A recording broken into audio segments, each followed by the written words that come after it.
Hi friends, నేనైతే మీషో నుంచి మా పాపకి పట్టు లంగా అయితే తీసుకున్నా. నాకు 480 రూపీస్ అయితే పడింది. క్వాలిటీ అయితే చాలా బాగుంది. నేను ఆ కాస్ట్లో అంత మంచి క్వాలిటీ వస్తుందని అస్సలు ఎక్స్పెక్ట్ చేయాలి. మనం బయట చిన్నపిల్లలకి స్టిచ్ చేయాలంటే చాలా కాస్ట్ అవుతుంది. జస్ట్ స్టిచ్చింగ్ కాస్ట్లోనే టోటల్ డ్రెస్ వచ్చిందని చెప్పొచ్చు. ఈ డ్రెస్కి హైలైట్ వచ్చేసి ఈ లేస్ అని చెప్పొచ్చు. లేస్ కూడా చాలా క్వాలిటీతో అవుతుంది. మీద సెమీ పట్టుతో ఇచ్చి కింద బార్డర్ కూడా ఇచ్చారు.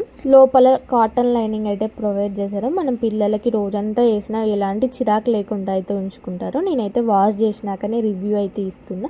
హ్యాండ్స్కి వచ్చేసి ఫ్రిల్స్ ఇచ్చారు. అలాగే వెనక కట్టుకోవడానికి డౌరీస్ కూడా ఇచ్చారు. నేను సైజెస్ అడ్జస్టబుల్ అయితే చేసుకోవచ్చు. అవైలబుల్ సైజెస్ అయితే 0 నుంచి 3 ఇయర్స్ పిల్లల వరకు అయితే ఉన్నాయి. కలర్ ఆప్షన్స్ కూడా ఉన్నాయి. మీరు కొనుక్కోవాలంటే పక్కా ట్రై చేయండి. ఫెస్టివల్స్కి అయితే చాలా బాగుంటాయి. లింక్ కావాలంటే కామెంట్ సెక్షన్లో కామెంట్ చేయండి. నా వీడియో కనుక ఫస్ట్ టైం చేస్తున్నట్టయితే లైక్ చేసి సబ్స్క్రైబ్ చేసుకోండి. By by.